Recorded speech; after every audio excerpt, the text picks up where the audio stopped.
আজকের আলোচনার বিষয়বস্তু মুসলিম উম্মার সংকট এবং সমাধানের পথ।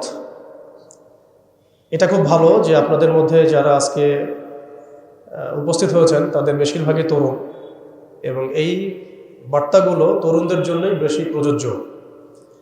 তার মানে এই নয় যে বয়স্ক মুরব্বীদের জন্য এই বক্তব্য নয়, ব্যাপারটা এমন নয়।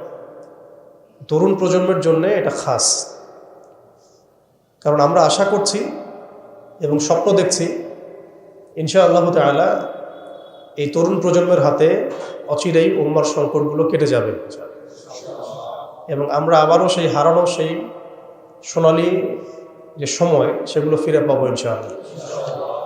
প্রথম যে বিষয়টি আমি আলোচনা করতে চাই, প্রথমে আমাদের অবস্থা বোঝা জরুরি।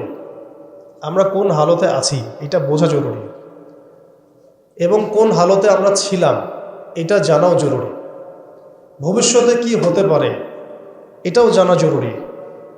এই তিনটা সন্ধিক্ষণ যদি আমি জানতে পারি, বুঝতে পারি, তাহলে আমি ইনশাআল্লাহ তাআলা অটোমেটিক্যালি আইডেন্টিফাই করতে পারবো যে আমার করণীয় কি। প্রথম পয়েন্টটাতে আসেন যে আমরা আসলে ছিলাম কোথায়, এই মুসলিম উম্মাহ ছিল কোথায়। আমরা তো একটা জাতি, একটা উম্মাহ, একটা দেহের মতো। একটা অংশ আঘাতপ্রাপ্ত হলে অন্য অংশ ব্যথা অনুভব করবে।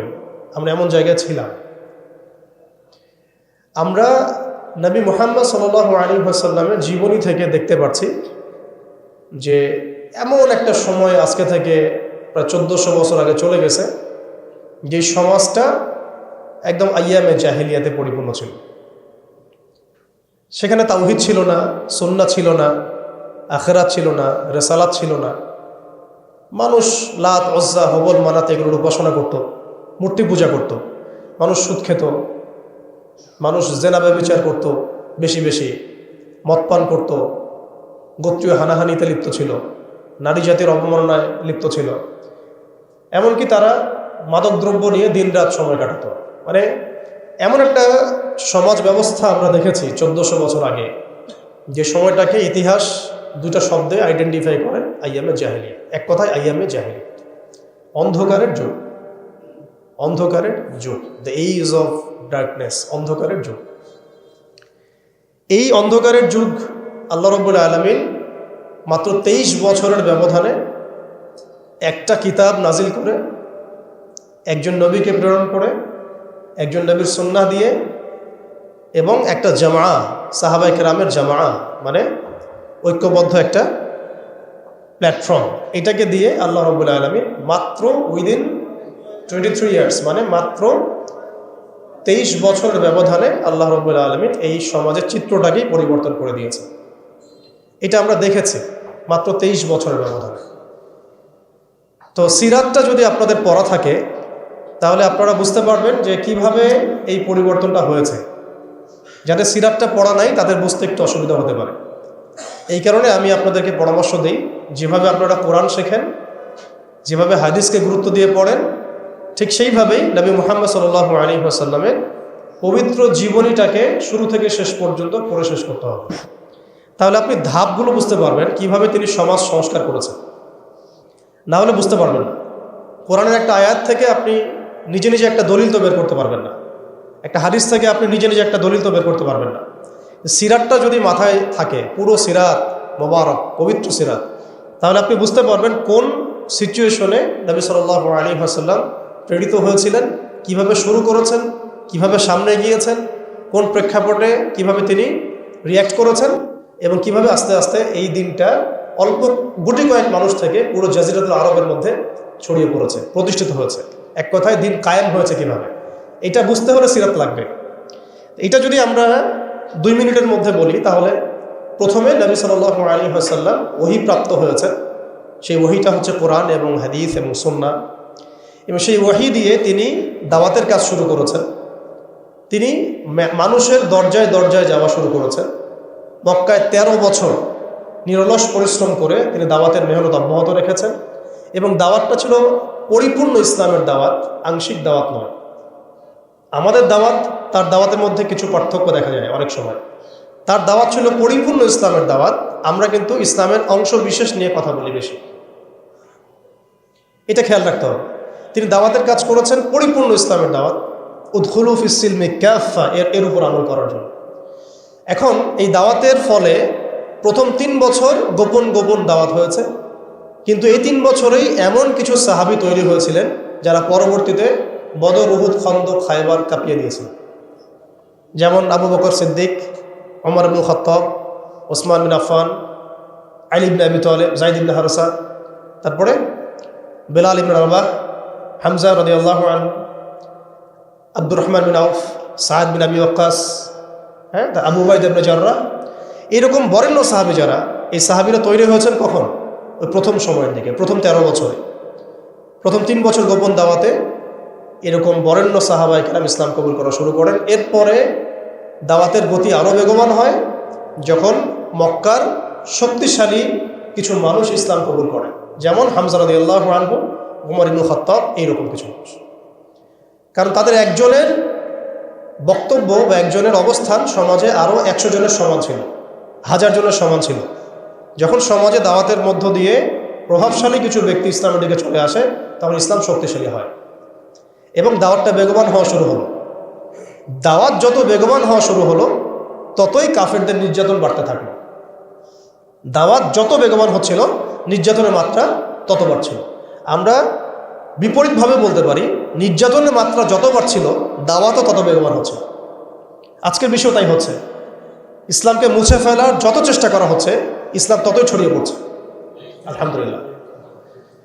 তো এই বিষয়গুলো সিরাত থেকে দেখবেন সব মিলে যাবে। ওই যে আইয়ামে জাহিলিয়াতের বর্ণনা দিলাম, এখনকার বিশ্বে এই প্রত্যেকটা জাহিলিয়াত মজুদ আছে। প্রথমে যে আইয়ামে জাহিলিয়াতের যে খাসলতগুলো বললাম, সেগুলো এখনকার বিশ্বে শতভাগ মজুদ আছে। এটা অনেক লম্বা আলোচনা। এখন তো মানুষ সরাসরি মুসলিমরা লাত, উজ্জা, হবল, মানাতের ইবাদত না করলেও অদৃশ্য কিছু শিরকি মতবাদের ইবাদত করে, যেমন গণতন্ত্র, যেমন কমিউনিজম, ধর্মনিরপেক্ষতাবাদ, তারপরে জাতীয়তাবাদ, তারপরে এথিজম, নাস্তিকতা। এগুলো কিছু পশ্চিমা মতবাদ। এগুলো দেখা যায় না, ছোঁয়া যায় না, ভার্চুয়াল, ইনভিজিবল, কিন্তু এগুলো একটা আদর্শ। যে আদর্শগুলোর মধ্যে কুফর আছে, শিরক আছে, হারাম আছে, তাগুত আছে। সরাসরি মূর্তির সামনে সেজদা না করলেও অবচেতনভাবে মুসলিমরা আজকে এই মতবাদগুলোর পূজা করতেছে। এটাও শিরকের মধ্যেই পড়ছে, আংশিক হইলেও। কোনো কোনো ক্ষেত্রে যদি আকীদা ঠিক না থাকে, তাহলে পরিপূর্ণ শিরক হবে। এখন কথা হচ্ছে, এটা গেল মুসলমানদের অবস্থা। অমুসলিমরা তো মূর্তি পূজা করছেই। বিশ্বের বেশিরভাগ মানুষ এখন দেখা যাচ্ছে খ্রিস্টান ধর্মাবলম্বী, যারা ঈসা আলাইহিস সালামকে আল্লাহর পুত্র সাব্যস্ত করছে, নাউযুবিল্লাহি মিন যালিক। ইহুদিরা ওজাইর আলাইহিস সালামকে আল্লাহর পুত্র সাব্যস্ত করছে। আর মালউন যারা, মালউন মুশরিক, তারা কি করছে এটা তো আপনারা দেখতেই পাচ্ছেন। তারা লক্ষ কোটি দেবতার পূজা করছে, প্রকৃতি পূজা করছে। এর বাইরে আবার নতুন মতবাদ আসছে এখনকার বিশ্বে, নাস্তিকতা, যেটা এত এত উঁচু স্তরে ছিল না বিশ্বে কখনো। এই নাস্তিকতা দিন দিন এটা বাড়ছে আর বাড়ছে, বাড়ছে আর বাড়ছে। মানুষকে আল্লাহর দাসত্ব থেকে বের করে অন্য কোনো সত্তার দাসত্বের দিকে তারা নিয়ে যাওয়ার চেষ্টা করছে নাস্তিকতার আদলে। পরে দেখবেন, সামনে দেখবেন সেই সত্তা মাসিহুদ দাজ্জালের রূপে আত্মপ্রকাশ করবে ইনশাআল্লাহ তাআলা। এটাও সামনে হবে। এখন যাই হোক, ওই জাহালাতগুলো এখন দূর হয় নাই, বরং বহু উঁচু স্তরে এটা সমাজে ছড়িয়ে পড়েছে আরো। কারণ সেই স্বর্ণযুগ থেকে আমরা বের হয়ে আসছি, সেই স্বর্ণযুগ আমাদের এখন তো নাই। এখন ওই যে সুদ, এই সুদ এখন হয়েছে বিশ্ব ব্যবস্থার সুদভিত্তিক ব্যাংকিং সিস্টেম। একই সুদ, বরং তার চেয়ে ভয়াবহ। 90% মুসলিম সুদের সাথে সম্পৃক্ত, অলমোস্ট। হিসাব করে দেখেন আপনারা, থাকতে হবেই ওয়ার্ল্ড ব্যাংকের আন্ডারে, IMF-এর আন্ডারে, ফেডারেল রিজার্ভ ব্যাংকের আন্ডারে। আর এই ব্যাংকগুলো বেসিক্যালি পশ্চিমাদের স্বার্থে তৈরি করা হয়েছে এবং এরাই ইসরায়েলকে টিকিয়ে রেখেছে। ইসরায়েলকে কিন্তু শুধুমাত্র আপনার সামরিক শক্তি দিয়ে টিকিয়ে রাখা হয় না, এদেরকে অর্থনৈতিক শক্তি দিয়ে টিকিয়ে রাখা হয়েছে। এবং এই শক্তিগুলো হাসিল করছে তারা এই ওয়ার্ল্ড ব্যাংক থেকে, IMF থেকে, আর খাস করে ফেডারেল রিজার্ভ ব্যাংক থেকে, যেটা 1800 শতকের শুরুর দিকে তারা চালু করেছিল। তো অনেক গভীর বিষয়গুলো। মূল কথা হচ্ছে, ওই সুদভিত্তিক অর্থ ব্যবস্থা এখন পর্যন্ত যায় নাই। বরং এখন ওয়ার্ল্ড ওয়াইড এটাকে আমরা বলি গ্লোবালাইজেশন হয়েছে। মাদক সেটা কি থেমে গেছে? আইয়ামে জাহিলিয়াতের মাদক এখন বরং আরও উঁচু স্তরে আছে। কোন মুসলিম কান্ট্রি আছে যেটা মাদক মুক্ত? আরবের মধ্যেও দেখবেন মানুষ ওপেনে মাদক খাচ্ছে, আরবের মধ্যেই। যারা গিয়েছেন, যাওয়া আসা করেন, তা তো দেখেনি। মাদক থেকে কে মুক্ত? কোন কোন ন্যাশনটা মুক্ত মুসলিমদের মধ্যে? বরং ইসলামিক কান্ট্রিগুলোতে মদকে সংবিধান দিয়ে হালাল করা হয়েছে। ইসলামিক কান্ট্রিগুলো বলি আমরা যে তথাকথিত ইসলামিক কান্ট্রি, বাংলাদেশকে তো অনেক ইসলামিক কান্ট্রি মনে করে আর কি, ঠিক আছে? পাকিস্তানকে ইসলামিক কান্ট্রি মনে করে, ইরানকে ইসলামিক কান্ট্রি মনে করে, ঠিক আছে? জর্ডানকে ইসলামিক কান্ট্রি মনে করে, লেবাননকে ইসলামিক কান্ট্রি মনে করে। ইসলামিক কান্ট্রি আর ইসলামিক স্টেট এগুলো এক না বিষয়। মুসলিম সংখ্যাগরিষ্ঠ থাকলেই একটা রাষ্ট্র ইসলামিক স্টেট হয় না, হয় না। মুসলিম সংখ্যাগরিষ্ঠ থাকলে একটা রাষ্ট্র কখনো ইসলামিক স্টেট হয় না।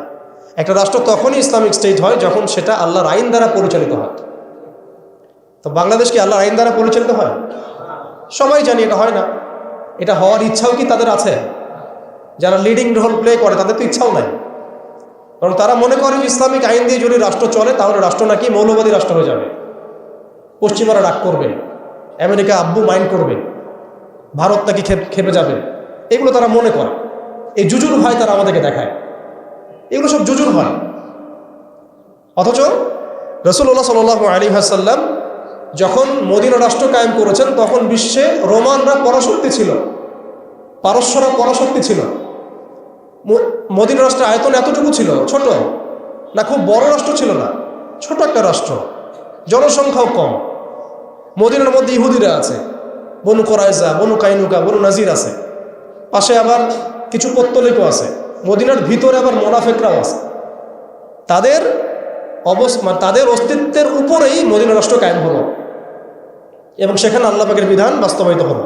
কই, তখন তো আমরা এভাবে চিন্তা করি নাই যে রোমানরা খেপে যাবে, পার্সিয়ানরা খেপে যাবে।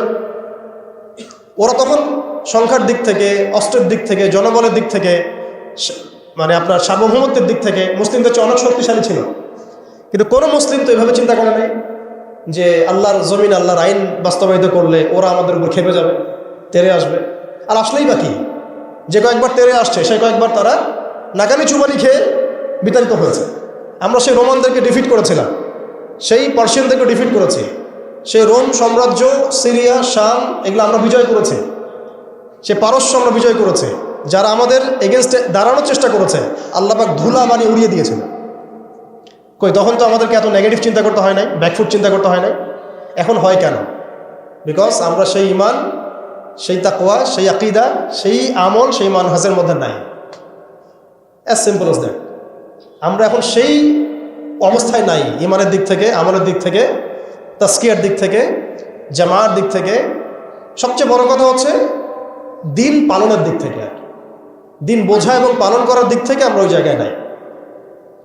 আমরা দেখুন দিন পালন করছি আংশিক, যতটুকু আমার পক্ষে পসিবল হচ্ছে আংশিক, বুফের মতো আমরা মনে করছি, যেটা ইচ্ছা নিব, যেটা ইচ্ছা নিব না। দিন তো বুফে না। উদখুলু ফিস সিলমি কাফা মানে হচ্ছে দিনে আমাকে পরিপূর্ণরূপে প্রবেশ করতে হবে। যখন যেটা আমার সামনে আসবে আমাকে সেটা করতে হবে। ফরজ হয়েছে নামাজ পড়তে হবে, জাকাত ফরজ হলে জাকাত দিতে হবে, হজ ফরজ হলে হজ করতে হবে। আমার এখানে অপশনাল কোনো থিঙ্কিং এর তো সুযোগ নাই। পর্দা ফরজ হলে পর্দা করতে হবে, ইভেন জিহাদ ফরজ হলে জিহাদও করতে হবে। যেটা ফরজ হবে সেটা করতে হবে, যেটা ওয়াজিব সেটা করতে হবে, যেটা সুন্নাহ সেটা আমল করতে হবে। এখানে তো আমার অপশন নাই যে আল্লাহ আমি পর্দাটুকু বাদ দিয়ে দাও আমার জন্য, নাউজুবিল্লাহ, আমার জন্য মদটাকে হালাল করে দাও, নাউজুবিল্লাহ, আমার জন্য জেনাকে হালাল করে দাও, নাউজুবিল্লাহ। এটা কি সম্ভব? কিন্তু আমরা এই সিস্টেমগুলোর মধ্য দিয়ে আল্লাহর হালালকে হারাম করছি, হারামকে হালাল করছি। তো আমি বলছিলাম ওই জাহালাতের এই না সুদভিত্তিক সিস্টেম দূর হয়েছে, আর না সেই মাদক দূর হয়েছে, আর না সেই শিরক দূর হয়েছে, আর না গোত্রীয় হানাহানি দূর হয়েছে। গোত্রীয় হানাহানি কি দূর হয়েছে? না। এখন হানাহানি গণতান্ত্রিক ভাষায় করলে জায়েজ, তাই না? গণতান্ত্রিক লেভেল দিয়ে হানাহানি, মারামারি, কাটাকাটি, মিছিল, মিটিং, শোডাউন, রাস্তায় কোপাকুপি সব জায়েজ। কিন্তু ইসলামের পরিভাষায় যদি আমরা জিহাদ ফি সাবিলিল্লাহ বলি তাহলে আটকে উঠে বাপরে বাপ কি অবস্থা, তাহলে মৌলবাদী জঙ্গি সন্ত্রাস।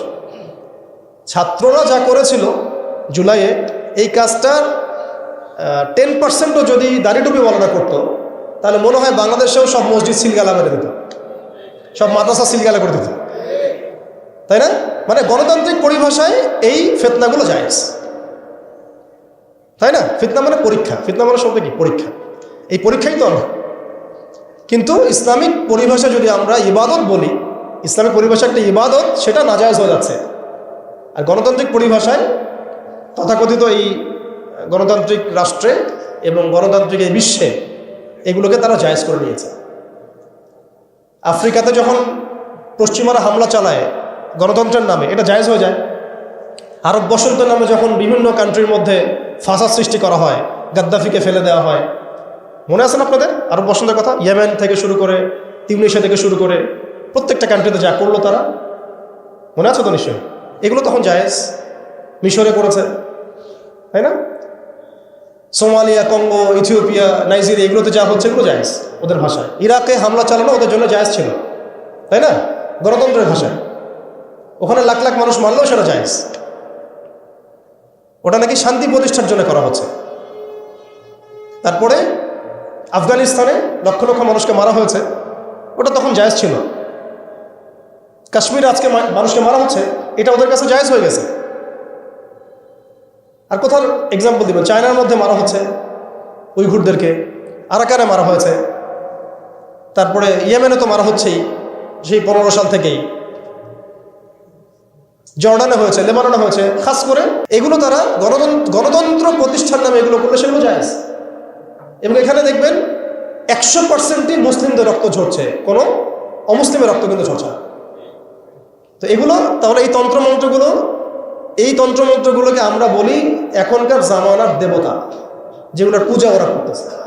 ওই জামানায় যেমন লাত, উজ্জা, হবল, মানাতের ইবাদত হতো, এখন ঠিক এই তন্ত্রমন্ত্রগুলোর ইবাদত, দাসত্ব, পূজা হচ্ছে এবং সেগুলো আমাদেরকে গেলানো হচ্ছে, আমরা যেন এগুলো হজম করি, গিলি। অথচ এগুলো আমাদেরকে ধ্বংস করার জন্যই তারা সৃষ্টি করেছিল। আমাদের চোখ এখনও সবার খোলে নাই। এই সিস্টেমগুলো আমাদেরকে কখনোই সেই হারানো ঐতিহ্য ফিরাই দিবে না। এই সিস্টেমগুলোর মধ্য দিয়েও কখনো ইসলাম কায়েম করা সম্ভব না। আপনারা আরও 100 বছর ট্রাই করেন, 100 বছর পরে হলেও বুঝবেন। যদি হতো 100 বছর আগেই হইতো। আরও 100 বছর ট্রাই করেন, তারপরেও যদি আক্কেল হয়। এই সিস্টেমগুলো তৈরি করা হয়েছে আমাদেরকে ওদের দাস বানানোর জন্য। আমরা যদি সংখ্যাগরিষ্ঠ আসন নিয়ে সংসদেও যাই, তবু একটা বৈশ্বিক সিদ্ধান্ত নেওয়ার জন্য আমাকে জাতিসংঘের দ্বারস্থ হতে হবে। ও যদি আমাকে পারমিশন দেয় তাহলে আপনি করতে পারবেন, না দিলে করতে পারবেন না। ওয়ার্ল্ড ব্যাংক লোন দিলে খাইতে পারবেন, না হলে খাইতে পারবেন না। ফেডারেল রিজার্ভ আপনাকে লোন দিলে খাইতে পারবেন, না হলে খাইতে পারবেন না। তোমরা কারা আমাদেরকে খাওয়ানো? তোমরা কারা? তোমাদের কাছে কিসের পারমিশনের দরকার আছে আমাদের? রোমানদের কাছে কি নবী সাল্লাল্লাহু আলাইহি ওয়াসাল্লাম পারমিশন চাইছিলেন নাকি? পার্সিয়ানদের কাছে ওই যুগে তিনি পারমিশন চাইছেন নাকি? আমাদের স্টেট, আমাদের জমি, আমাদের দিন, আমাদের রাষ্ট্র, তুমি কি আমাদেরকে এগুলো বলার? তোমাদেরকে কে অথরিটি দিছে সারা বিশ্বের মরণগিরি করতে? কে তোমাকে বলছে যে আমেরিকা হচ্ছে পৃথিবীর মানে রুলিং স্টেট? এই আইডেন্টিটি তোমাকে কে দিছে? সেই বিশ্বকে শাসন করবে এই অধিকার তাকে কে দিছে? কে দিছে এই অধিকার ওদেরকে? সে যেখানে ইচ্ছা তারা মুসলিমদেরকে মারবে, যেখানে ইচ্ছা আমাদের পণ্যগুলো তারা ধ্বংস করবে, আমাদের মাদেরকে ধর্ষণ করবে, বোনদেরকে রেপ করবে, আমাদের বাচ্চাদেরকে বোম মারবে, হাসপাতালে বোম মারবে। এবং এগুলো সব কিছু অপরাধ করার পরেও তাদের সামান্য ন্যূনতম সাফাইটুকু থাকবে না যে আমরা একটা অন্যায় করছি। বরং তারা উল্টা বলবে আমরা হিউম্যানিটি, গণতন্ত্র এবং শান্তি প্রতিষ্ঠার জন্য কাজগুলো করছি। এরপরে আমাদের চোখ খুলে না যে এই বিশ্বের মধ্যে আমাদের শত্রু কারা। এরপরে ওদের বানানো তন্ত্রমন্ত্রের মধ্যেই আমরা হাবুডুবু খাচ্ছি। মার্চ হলো, আর অনেক কিছুই হলো বাংলাদেশে। একটা কিন্তু শব্দ খুব স্ট্রংলি আসছিল, পণ্য বয়কট, তাই না? দেখেন আমরা সবাই এতটুকু কমন সেন্স হয়েছে যে পণ্যগুলো যদি বয়কট করি তাহলে ওদের অর্থনীতির মধ্যে ধস আসবে, টাকা ওদের উপার্জন হবে না, সেই টাকা দিয়ে তারা মুসলিমদেরকে নিধন করতে পারবে না। ওদের পণ্য বয়কটের ব্যাপারে আমরা যতটা সচেতন ছিলাম, ওদের আদর্শ, মতবাদ, দর্শনগুলো বয়কটের ব্যাপারে আমরা এত সচেতন না। আমি ওদের পণ্য বয়কটের কথা বলছি, এদিকে ওদের আদর্শ দিয়ে আমি দীক্ষিত হচ্ছি। এডুকেশনের মধ্যে ওর আদর্শ, ইকোনমির মধ্যে ওর আদর্শ, পলিটিক্সে ওর আদর্শ, নির্বাচনের মধ্যে ওর আদর্শ, তারপরে আপনার কি বলবো, সংস্কৃতির মধ্যে ওদের আদর্শ। সামাজিক রীতিনীতি, কৃষ্টি কালচার ওদের আদর্শ, ইভেন আমাদের ড্রেস আপ, গেট আপ, চলাফেরা, কথাবার্তা, ওঠা বসা, এভরিথিং তাদের আদর্শের মধ্যে। আবার এদিকে নামাজে বলছি গায়রিল মাগদুবি আলাইহিম ওয়ালাদ-দাল্লিন, এর অর্থও বুঝি না আমরা। গায়রিল মাগদুবি আলাইহিম ওয়ালাদ-দাল্লিন, আল্লাহ আমাদেরকে তাদের পথে চালায়ও না যারা কিনা মাগদুব আর যারা কিনা দাল্লিন। নবীজিকে জিজ্ঞাসা করা হচ্ছে কারা মাগদুব ইয়া রাসূলুল্লাহ, কারা দাল্লিন? নবীজি বলছেন মাগদুব হচ্ছে হুমুল ইহুদি, তারা হচ্ছে ইহুদি, আর দাল্লিন হুমুন নাসারা, তারা নাসারা, খ্রিস্টান। প্রত্যেক নামাজে 17 বার পড়েন, প্রতিদিন 17 বার পড়েন ফরজ নামাজে কমপক্ষে, যে আল্লাহ আমাকে খ্রিস্টানদের পথ থেকে বাঁচান, ওদের আদর্শে আমাদেরকে চালায়ও না। আপনার আমার জীবনের প্রতিটা ডিপার্টমেন্ট এই আদর্শে দীক্ষিত। এমনভাবে আমরা অবচেতন মনে এদের দাসত্ব করছি, মনে হচ্ছে যেন এর বাইরে কোনো পথই নাই, কোনো পদ্ধতি নাই, যেন এর বাইরে কোনো আমাদের উদ্ধার পাওয়ার, উন্নতি করার কোনো রাস্তাই মনে হয় খোলা নেই। এরা আসছে কতদিন হলো পৃথিবীতে, আপনি বলেন তো আমাকে? এরা পৃথিবীতে আসছে কবে থেকে? এই পশ্চিমাদের যে দৌরত্ব, উত্থান, এটা কতদিন থেকে? 100 বছর, 150 বছর, 200 বছর, সর্বোচ্চ 300 বছর, সর্বোচ্চ 300 বছর। যদি আপনি ফরাসি বিপ্লব থেকে হিসাব করেন, সর্বোচ্চ 300 বছর। 1400 বছর আগে নবী মুহাম্মদ সাল্লাল্লাহু আলাইহি ওয়াসাল্লাম যে ইনসাফ, যে ঈমান, আদালত, আমানত, ইসলামিক স্টেট, শরিয়া, ইমারা, খিলাফা কায়েম করে দিয়ে গেলেন। তারপরে 1200 বছর তো আমরা বিশ্ব চালাইছি। কত বছর? 1200 বছর। এই 1200 বছর আমরা বিশ্বকে চালাইছি। ওরা আমাদের রাষ্ট্রে থাকতো কর দিয়ে, জিজিয়া দিয়ে থাকতো। ওরা আমাদের রাষ্ট্রে জিজিয়া দিয়ে থাকতো। আমাদের ব্যাক টু ব্যাক জিহাদ হয়েছে ওদের সাথে, জিহাদ হয়েছে, কিতাল হয়েছে, ক্রুসেড হয়েছে। কখনো তো আমরা এরকম করে চিন্তা করি নাই। এটা নতুন ওয়ার্ল্ড অর্ডার আসছে, বিগত 200, 250, 300 বছর থেকে বিশ্বে একটা নতুন ওয়ার্ল্ড অর্ডার নিয়ে আসছে তারা। এবং এই ওয়ার্ল্ড অর্ডারে তারা কায়েম করেছে একটা উদ্দেশ্যে, সেটা হচ্ছে বিশ্বের যা কিছু হচ্ছে এটা কোনো না কোনোভাবে এর সাথে সম্পৃক্ত। ওদের জাতিসংঘ তৈরি করা, ওদের এই ব্যাংকিং সিস্টেম, ওদের এই পলিটিক্যাল সিস্টেমগুলা, খিলাফাকে ধ্বংস করা, মুসলিমদেরকে এইভাবে টুকরা টুকরা করে বিভক্ত করে ফেলা, মুসলিমদেরকে নিধন করা, ওদের সামরিক যে উন্নতি, হ্যাঁ, ওদের জনসংখ্যা, ওদের যে প্রযুক্তিগত উন্নয়ন, সব কিছু দেখবেন আস্তে আস্তে আস্তে আস্তে ওই বাইতুল মুকাদ্দাসে গিয়ে থাকবে। ওরা চায় ওই জায়গা থেকে বিশ্বকে শাসন করতে, ওরা চায় ওই জায়গা থেকে বিশ্বকে শাসন করতে। নিজস্ব একটা রাষ্ট্র না, একটা প্রক্সি রাষ্ট্র। তাকে জন্ম দিয়েছে ব্রিটেন, তাকে জন্ম দিয়েছে ব্রিটেন, ওকে ভরণ পোষণ দিয়েছে ব্রিটেন। তারপরে ওকে আজকে এই বড় করেছে, এই যৌবনে নিয়ে আসছে আমেরিকা, পশ্চিমারা। খালাস, ও একা কিছু ছিল না। কি উদ্দেশ্যে? কারণ তারা তাদের যে গন্তব্য সেটা সম্পর্কে সচেতন। তাদের ধর্মগ্রন্থে এখনও লেখা আছে যে তালমুদ নামক কিতাবে, যে শেষ জামানায় ওদের একজন মিসায়া আসবে। মিসায়া, আমরা বলি মাসিহ, তারা বলে মিসায়া। যে মিসায়া আসলে পরে তারা জেরুজালেম থেকে পুরো বিশ্বকে শাসন করবে। জেরুজালেম এক্স্যাক্টলি নাই, আসছে হোলি ল্যান্ড। তো হোলি ল্যান্ডের কেন্দ্র তো জেরুজালেমই আর কি। সেই হিসেবে বললাম হোলি ল্যান্ডটা কি, মিশরের নীলনদ থেকে ইরাকের ইউফ্রেটিস নদী পর্যন্ত, মিশর থেকে ইরাক, এই পুরো জায়গাটা ওরা উন্মুক্ত করতে চায়। করতেছে কিনা? করতেছে কিনা? একটু একটু একটু একটু করে তারা এই মিশনের দিকে হেঁটে যাচ্ছে। এবং যারাই ওদের পথে বাধা দেবে তাদেরকে তারা ধ্বংস করে দেবে। আরবের মুনাফিকরা এমনি তাদের তাবেদার হয় নাই, কারণ ওদেরকে তারা এই ভয়ে, জুজুর ভয়ে রেখে দিয়েছে। বিশ্বাস করেন, এই FBI, তারপর CIA, বাকি যারা যারা ওদের গোয়েন্দা সংস্থারা আছে, এরা সবাই কোনো না কোনোভাবে আরবকে নিয়ন্ত্রণ করছে। শুধু তাই না, ওদের আদলে প্রত্যেকটা সেকুলার মুসলিম কান্ট্রিকে সাজানো হচ্ছে। ওই ধাঁচেই সামরিক বাহিনীগুলো কাজ করছে। তাদের মিশন আমরা সার্ভ করতেছি, তাদের মিশন মুসলিমরা সার্ভ করতেছে। ওদের ওয়ার্ল্ড ব্যাংক, IMF কিছুই করতে পারতো না যদি আরবরা তাদেরকে তেল না দিত। শুধু তেল দিয়েছে তাই নয়, বরং তার একটা পেট্রো ডলার মনিটরিং সিস্টেম চুক্তি করেছে। পেট্রো ডলার মনিটরিং সিস্টেম, এটাকে আমরা বলি পেট্রো ডলার চুক্তি। এই চুক্তি ডলারকে বিশ্বের মানে লিডিং কারেন্সি বানাইছে। ডলারের কি মূল্য আছে যে আমাকে এত টাকা দিয়ে 1 ডলার কিনতে হবে? এটার পিছনে আছে পেট্রো ডলারের ইতিহাস। এই কারণে আজকে ডলার সারা বিশ্বকে ডমিনেট করতেছে। আপনি ডলারের বাইরে চিন্তাই করতে পারবেন না। ওয়ার্ল্ডে মাত্র 3টা কান্ট্রি আছে যে 3টা কান্ট্রি ওদের এই সিস্টেমের বাইরে থাকে। আর যারা থাকে তাদেরকে যে ওরা কত রকম চাপ দিচ্ছে এটা তো আপনারা জানেন। আশ্চর্যের বিষয় হচ্ছে ওই 3টা মাত্র কান্ট্রির মধ্যে কোনো মুসলিম কান্ট্রি নাই ইরান ছাড়া। যদি ইরানকে আমরা প্রপারলি ইসলামিক কান্ট্রি বলি না, কিন্তু ওই ইরানই ওদের বাইরে আছে। কিন্তু আরবের যারা সুন্নি কান্ট্রি তারা কেউ ওখানে নাই। মানে আরবের সুন্নি কান্ট্রিরা তারা ওই চুক্তির ভিতরে আছে, ইরান শিয়া তারা চুক্তির বাইরে আছে। তাহলে আমরা কোথায় শিক্ষা নিলাম? আমি এখানে ইরানের প্রশংসা করছি না, ইরানের কাছে আশা করার কিছু নাই। যত কিছুই বলুক আমি পারমাণবিক বোম মেরে দেবো, এই করবো সেই করবো, কিছুই করবে না। করলে আগে করতো ইল্লা মাশাআল্লাহ। কথা হচ্ছে জানেন, ওই 3টা কান্ট্রির মধ্যে উত্তর কোরিয়া আছে। উত্তর কোরিয়ার মতো ছোট্ট একটা রাষ্ট্র, সে এই ওদের এই বলয় থেকে বেরিয়ে থাকতে পারে, আমাদের সাহস হয় না।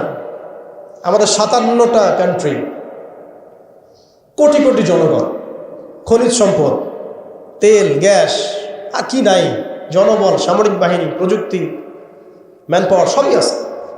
আমি বললাম শুধু ওই সিরাতের আদলে হাঁটি নাই, সিরাতের শিক্ষা থেকে আমরা শিক্ষা নেই নাই, ওই জজবা ওই ইমান আমাদের মধ্যে থেকে চলে গেছে। আমরা ওই স্বপ্ন দেখাই বন্ধ করে দিয়েছি যে আমরা একসময় বিশ্বকে শাসন করতাম। এই স্বপ্নটা দেখাই বন্ধ হয়ে গেছে। মানুষ তো বাঁচেই স্বপ্ন নিয়ে যে আমি এরকম ছিলাম, আমাকে ওই জায়গায় যেতে হবে। মানুষ তো বাঁচেই একটা উদ্দেশ্য নিয়ে, গন্তব্য নিয়ে। আপনার লাইফের একটা গন্তব্য আছে, আপনি এই জিনিস অ্যাচিভ করতে চান এবং আপনি সেই পথে হাঁটছেনও, পরিশ্রম করছেন। আল্লাহ চাইতে একদিন আপনি অ্যাচিভ করবেন ইনশাআল্লাহ। কিন্তু যার লাইফে কোনো গোলই নেই, তাদের কি হবে? উম্মাহ আজকে এরকম একটা অবস্থায় আসছে। আমি এখানে আমভাবে সবার কথা বলছি না। যাদের স্বপ্ন দেখার তারা ঠিকই দেখছে, যাদের কাজ করার তারা ঠিকই করছে, তারা কেউ বসে নাই। যাদের জীবন দেওয়া তারা ঠিকই দিচ্ছে, যাদের প্রতিবাদ করার তারা ঠিকই করছে, যাদের জালেমের এগেনস্টে দাঁড়ানো তারা দাঁড়াচ্ছে কি না? সারা ওয়ার্ল্ডে যাদের এই জজবা আছে তারা ঠিকই কাজ করছে। আমি আমভাবে সবাইকে বোঝাই নাই, মেজরিটিকে বোঝাচ্ছি। তো যাদের কাজ করার তারা তো করছে, এবং যারা সফল হওয়ার তারা তো হবে ইনশাআল্লাহ। আল্লাহ পাক যেন আমাদের প্রত্যেক বিশ্বের বিভিন্ন জায়গায় আমাদের যে ভাইয়েরা দিন প্রতিষ্ঠার জন্য কাজ করছেন, সবাইকে বিজয় দান করে নেন। এখন সময় আমাদের হাতে অল্প, আমি শেষ করবো এখান থেকে। এখানে আসেন, আমি যে কথাটা বলতে যাচ্ছিলাম যে সিরাতের আদলে নবী সাল্লাল্লাহু আলাইহি ওয়াসাল্লাম এইভাবে দাওয়াতের কাজ করার পরে সবর করে, ধৈর্য ধরে, প্রয়োজনে হিজরত করে, তারপরে আবার মদিনা রাষ্ট্র কায়েম করেছেন। তারপরে দাওয়াতের সাথে সাথে জিহাদ, কিতাল, এগুলোর মধ্য দিয়ে তিনি পুরা মক্কা বিজয় করলেন। এবং মক্কা বিজয়ে এই যে ভিত্তি, এর উপর দাঁড়িয়ে পুরা আরব বিজয় হলো। এবং এই ভিত্তির উপর দাঁড়ায় 4 খলিফা 30 বছর শাসন করলেন, তাই না? তখন কি ইসলাম এরকম সংকুচিত অবস্থায় ছিল, দুর্বল অবস্থায় ছিল? মোটেই না। বরং স্পেন থেকে এদিকে চায়না পর্যন্ত, এইদিকে আফ্রিকা থেকে নিয়ে পুরো সিন্ধু পর্যন্ত, এই পুরো জায়গাটা আমাদের ছিল। চিন্তা করা যায়? চিন্তা করছেন একবার যে উমর রাদিয়াল্লাহু আনহু একটা এই খেজুরের বানানো মসজিদে বসে আছেন? ভাবা যায়? এই মাটির মধ্যে তিনি শুয়ে আছেন। রোমান সম্রাটের একজন দূত এসে দেখলো তিনি মাটিতে শুয়ে আছেন, দুপুরবেলা রেস্ট নিচ্ছেন। আর তার বাহিনী এইদিকে পৌঁছে গেছে একেবারে শাম পর্যন্ত, এদিকে পৌঁছে গেছে পারস্য পর্যন্ত। ভাবা যায় এগুলা? ওসমান রাদিয়াল্লাহু আনহুর সময় একদম সাইপ্রাস দ্বীপপুঞ্জ থেকে শুরু করে বাকি সব বিজয় হয়েছে। উমাইয়াদের সময় দেখা গেছে একদম স্পেন থেকে নিয়ে এদিকে চায়না পর্যন্ত, আর বললো আফ্রিকা থেকে নিয়ে সিন্ধু পর্যন্ত বিজয় হয়েছে। আব্বাসীয়দের সময় হয়েছে। এইভাবে প্রায় 1250 বছর আমরা ওয়ার্ল্ডকে শাসন করছি। তখন একটা মুসলিম নারীর দিকে চোখ তুলে তাকানোর জরুরত কেউ করতো না। একটা মুসলিম ভাইকে অন্যায়ভাবে হত্যা করবে সাহসই কারো ছিল না, গায়ে টোকা দিবে এই সাহসই ছিল না। আজকে আমাদের চোখের সামনে বিগত 100 বছরে আমার তো মনে হয় মিনিমাম 10 কোটি মুসলমানকে হত্যা করা হয়েছে। মিনিমাম 10 কোটি মুসলমানকে হত্যা করা হয়েছে বিগত এই 100 বছর। মানে একেবারে চিহ্নিত করে করে মারা হচ্ছে, ইস্যু তুলে তুলে মারা হচ্ছে। যখন কোনো ইস্যু নাই, সবাই শান্তিপূর্ণ অবস্থায় থাকতে যাচ্ছে, তখন জঙ্গি ইস্যু তৈরি করা হচ্ছে, কোন নাটক সাজানো হচ্ছে। আরে মারবি বা যুদ্ধ করবি তো ঘোষণা দিয়ে কর, লুকাচুরির কি আছে? মুসলিমদেরকে মারার জন্য ভারতে নতুন নতুন পায়তারা চলতেছে। এখন আমাদের এই ভাইরা তো বদ্ধ একটা জায়গায়। আপনারাই বলেন তারা কি করবে এখন? তারা মিশন নিছে, রাষ্ট্রীয়ভাবে মিশন নিছে মুসলিম নিধনের। এখন এই ভাইদের কোনো রাষ্ট্র নাই, কোনো জামা নাই, কোনো আমির নাই, কোনো এদাদ নাই, কোনো জিহাদের কোনো মানে ওখানে অবস্থাই নাই করার মতো তাদের, তাই না? ভিতরে কথা বলছি আমি, কাশ্মীরের কথা বলছি না। তাহলে এই ভাইরা এখন কী করবেন? তো এই যে অবস্থা, এই অবস্থা কি মনে করছেন আমাদেরকে প্রভাবিত করবে না? অভ্যন্তরীণভাবে এখানে বাংলাদেশে আমরা বেশিরভাগ মুসলিম হলেও আমাদের আশেপাশে চতুর্দিকে ঘোরাফেরা করতেছে কুফফাররা, চতুর্দিকে ঘোরাফেরা করতেছে। আপনি কাকে বিশ্বাস করবেন? চায়নাকে বিশ্বাস করবেন? ভারতকে বিশ্বাস করবেন? নেপাল ভুটানকে বিশ্বাস করবেন? না মায়ানমারকে বিশ্বাস করবেন? আপনি যাবেন কোন দিকে? আমাদের প্রস্তুতিটা কি? আমাদের প্রিপারেশন কি? রাষ্ট্র কি প্রিপারেশন নিচ্ছে? আমার কথা হচ্ছে রাষ্ট্র নাকি যুদ্ধ করে? সবাই বলেন একটা কথা না, রাষ্ট্রের অধীনে যুদ্ধ। তো রাষ্ট্র কি প্রিপারেশন নিচ্ছে? রাষ্ট্রের সেই ফিকির আছে কিনা? রাষ্ট্রের তো এই ফিকিরটুকু নাই যে রাষ্ট্রের মধ্যে ইসলামিক আইনগুলো বাস্তবায়িত হোক, এইটুকু ফিকির নাই তো আপনাদের। যারা ইলেকশন নির্বাচন গণতন্ত্র এগুলো করতেছেন, কার ফিকির আছে?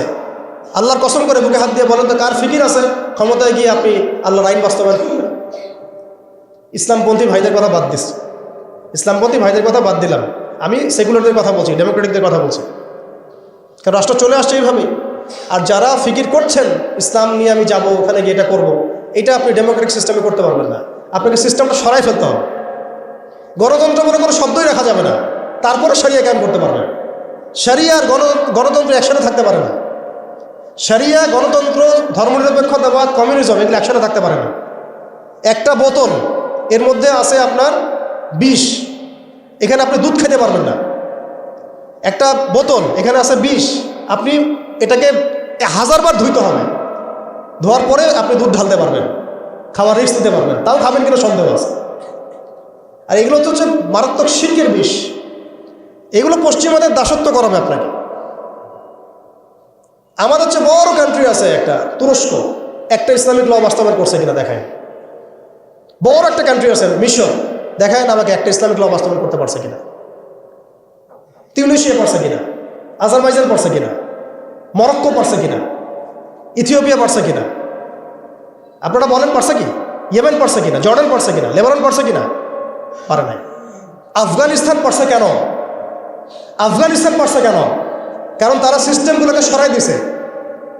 সিরাতের আদলে, সিরাতের রক্তে ওরা জমিনকে পবিত্র করে ফেলছে। সিরাতের আদলে জিহাদের মাধ্যমে রক্ত দিয়ে পশ্চিমাদেরকে বিতাড়িত করে ওরা জমিনকে পবিত্র করে শরিয়া কায়েম করছে। এটাই শরিয়া কায়েম করার রাস্তা, আর কোনো রাস্তা নাই। আপনি যতই তন্ত্রমন্ত্রের ধার ধারেন না কেন, আপনি কখনোই সফল হতে পারবেন না। লিখে নেন, কাজ করতে থাকেন, দেখেন। ফান্তাজিরু ওয়া ইন্না মাআকুম মিনাল মুনতাজিরিন। কোনো সমস্যা নাই। আফগান পারছে এই কারণেই, কারণ তারা পশ্চিমাদের তন্ত্রমন্ত্রের গোলক ধাঁধায় পড়ে নাই।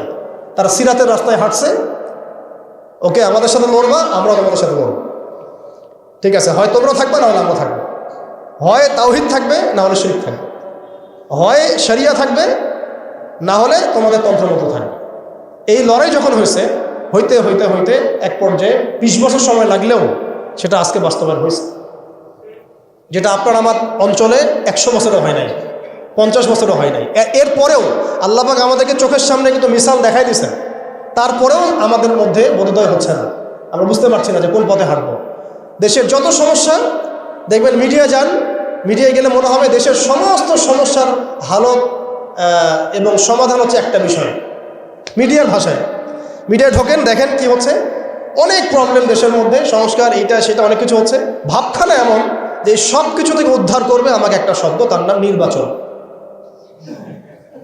তার নাম মানে নির্বাচন হলেই সব সমাধান হয়ে যাবে। এটা আমাদের আকীদা, আমাদের চিন্তা এরকম ভাই। একটা মুদির দোকানদারকে জিজ্ঞাসা করেন, সেও এই কথাই বলবে। এবার বুদ্ধিজীবীকে জিজ্ঞাসা করেন, সেও এই কথাই বলতেছে। টকশোতে বসে সেও এই কথা বলতেছে। এমপিকে বলেন, সেও এই কথা বলতেছে। মানে পুরো অবচেতন দাসত্ব, অবচেতন ইবাদত। দেখেন আমাদের অবচেতন মনে আমরা ইবাদত করে ফেলছি গণতন্ত্রের, পশ্চিমাদের, ওদের তন্ত্রমন্ত্রগুলোর। ইলেকশন দিলে সব সমাধান হয়ে যাবে? কোন পদ্ধতিতে আপনি দিবেন? দেওয়ার পরে কি হবে? মূলনীতি কি থাকবে? সংবিধান কি থাকবে? সংস্কারগুলো কি কি হবে? আপনি কি আল্লাহর জমিন, আল্লাহর দিন কায়েমের দিকে আসবেন কি না? এখানে তো অনেক কথা আছে। এগুলোকে সলিউশন না করে XYZ যেই আসুক, আপনি আমাকে বসায় দিলে আমি কিছুই করতে পারবো না। সিম্পল, আমাকে বসায় দেন, আমি কিছুই করতে পারবো না। আপনি সবচেয়ে পরহেজগার মানুষটাকে বসায় দেন, সেও কিছু করতে পারবে না, কারণ সিস্টেমটাই তাকে করতে দিবে না। এই জিনিসগুলো আমাদের বোঝা উচিত। উম্মার সংকটগুলো এইভাবে আমাদের আইডেন্টিফাই করতে হবে। যে অনেক লম্বা হয়ে যাচ্ছে, হয়তো আমি শেষ করে দিই এখন। শেষ করি ভাই, অনেক লম্বা করা যাবে না, নামাজের ব্যাপার আছে। এখানে আমাদের ওই হারানো ঐতিহ্যটাকে আমরা বুঝতে পারলাম, আমরা কোথায় ছিলাম আমরা, এটা কি বুঝতে পারছেন? এখন দেখেন আমরা আসি কোথায়। এখন আসি কোথায়? এক বাক্যে, আমাদের সারা ওয়ার্ল্ডে কোনো খিলাফা স্টেট নাই, এক নাম্বার কথা। দুই নাম্বার, নাই তো নাই, জেরুজালেম আমাদের হাতে ছিল, ওইটাও আমাদের কাছ থেকে কেড়ে নেওয়া হয়েছে। তারপরে আমাদেরকে এরকম 57টা পিস পিস রাষ্ট্রে ভাগ করা হয়েছে ওই খেলাফা রাষ্ট্রকে বাদ দিয়ে, এবং প্রত্যেকটা রাষ্ট্রের মধ্যে মোনাফেক শাসক বসায় দেওয়া হয়েছে। একদম খোলামেলা বলে দিল, প্রত্যেকটা রাষ্ট্রের মধ্যে ম্যাক্সিমাম মোনাফেক শাসক বসায় দেওয়া হয়েছে, যারা নিজেরাই পশ্চিমাদের হয়ে সার্ভ করবে এবং আল্লাহর জমিনে তাগুত কায়েম করবে, আল্লাহর জমিনে তাগুত কায়েম করবে। এবং করেছে তারা।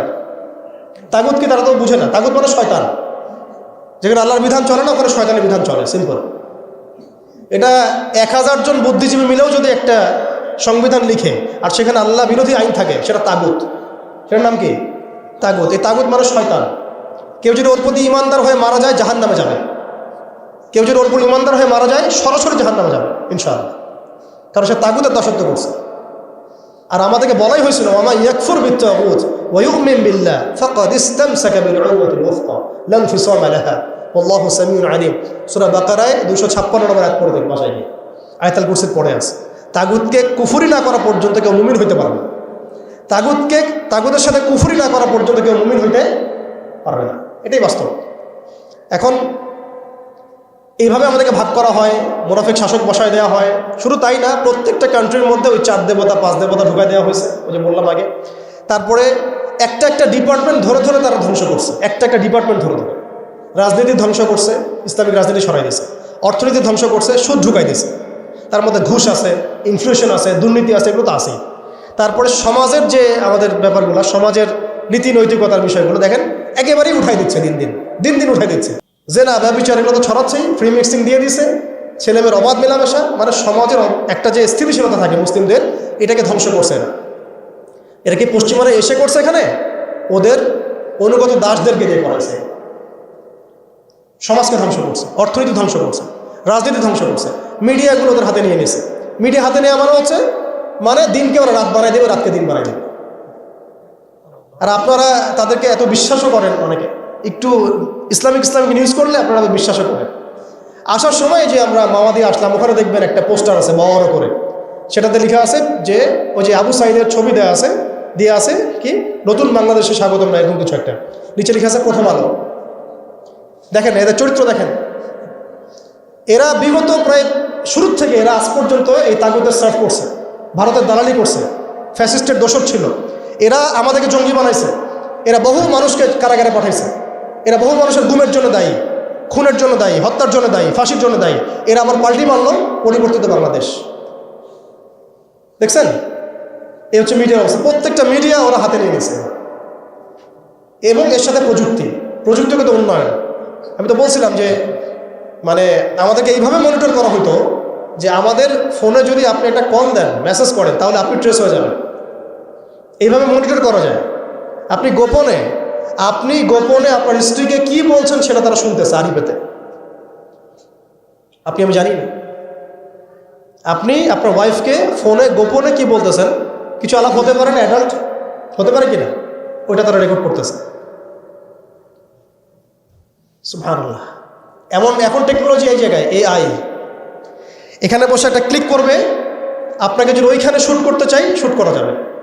ড্রোন এসে আপনার কপালে গুলি মেরে দিয়ে চলে যাবে দূর থেকে।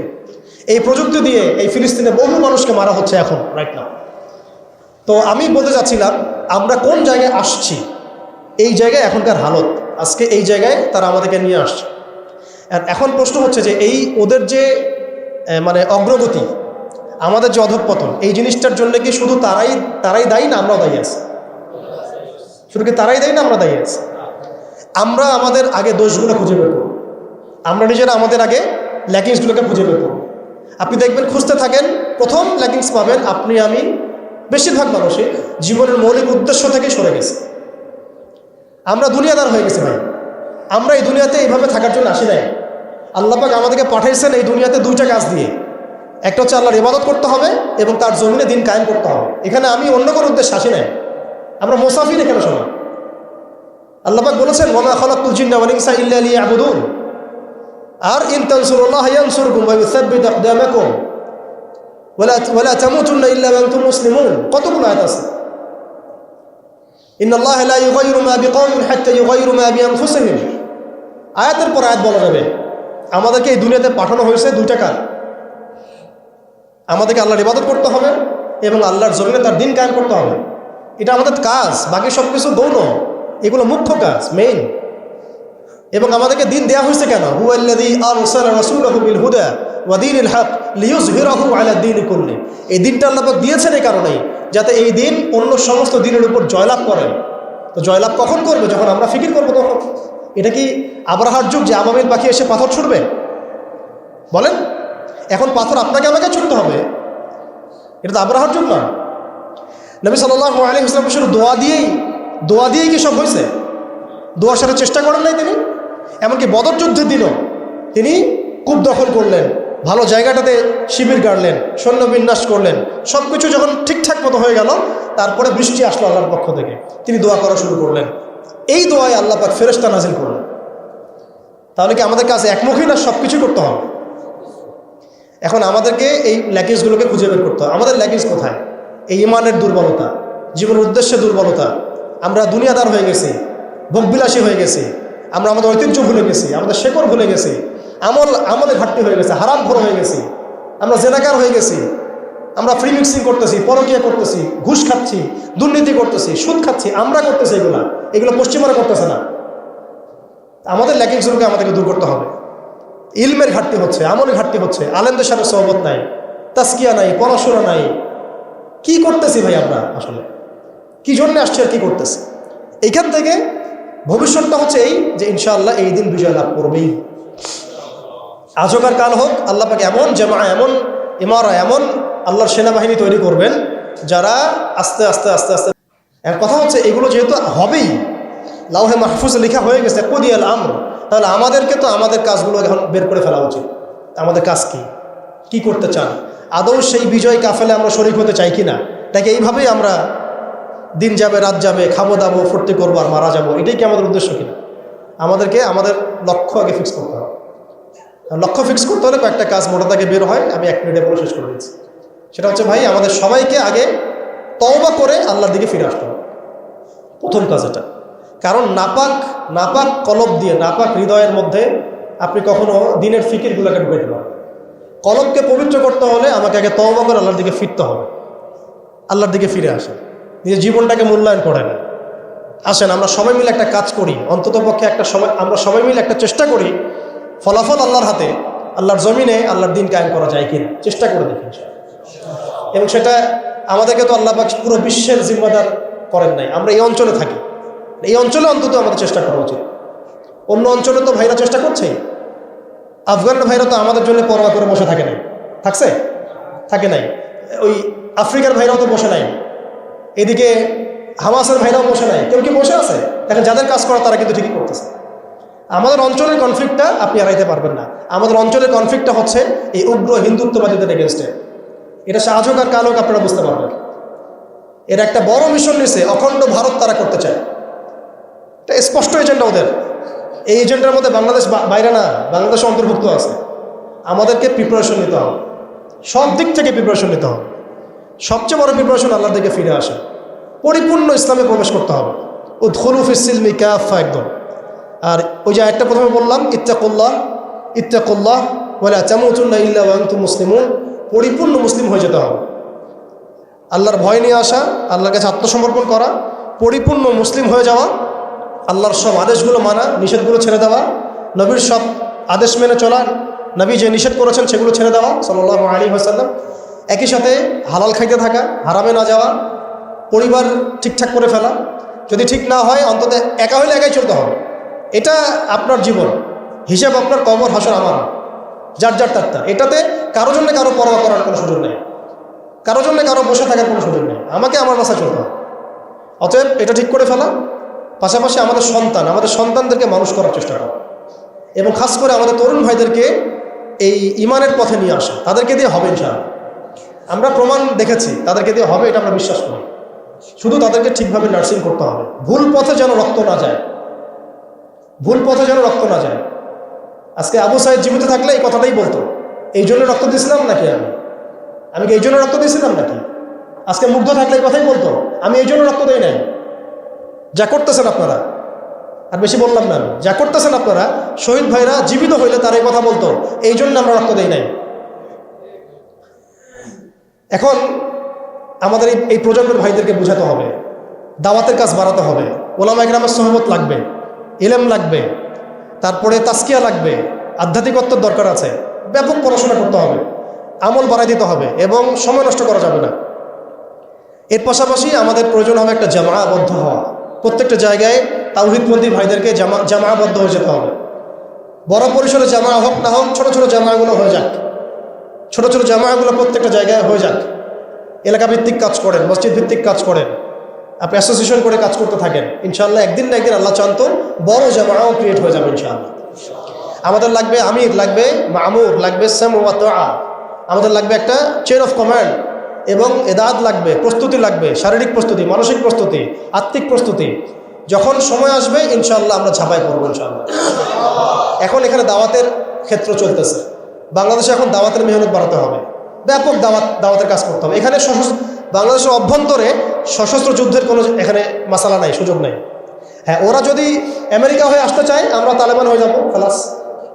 কিন্তু যদি এই অবস্থা না থাকে, শান্তিপূর্ণ অবস্থা, তাহলে আমাদের এখানে দাওয়াতের মেহনত বেগমান থাকতে হবে। এখন সে হালত চলতেছে, অতএব আমাদের সবাইকে দাওয়াতের কাজে আত্মনিয়োগ করতে হবে, এই যোগ্যতা তৈরি করতে হবে, এবং এলাকা ভিত্তিক জামা গঠন করে ফেলতে হবে। এবং সবচেয়ে বড় কথা, ইসলাম তো পালন করবই, এর পাশাপাশি অনইসলামিক যে কুফরি আকীদা, শিরক, বেদাত, এগুলো সম্পর্কে আমাদের জানতে হবে। সমস্ত হালাল হারাম আইডেন্টিফাই করতে হবে, এগুলো থেকে দূরে থাকতে হবে। এমন যেন না হয় যে আমি সঠিক পথেও চলতেছি, আবার গলদ আকীদার মধ্যেও আছে, আমি ভালো কিছু নিয়াতে হাঁটছি, আবার দেখে কবিরা গুনাহ করতেছি, এমন যেন না হয়। নিজেকে একেবারে আকীদা, আমল সব দিক থেকে পরিশুদ্ধ করে নেওয়া। আল্লাহ পাক আমাদের সবাইকে, খাস করে আমাদের তরুণ ভাইদেরকে, এবং যারা যারা আমরা এই বয়ান শুনলাম বা শুনছি বা শুনবো ইনশাআল্লাহ, সবাইকে আল্লাহ রাব্বুল আলামিন এই জমিনে দিন কায়েমের জন্য কবুল করে নেন।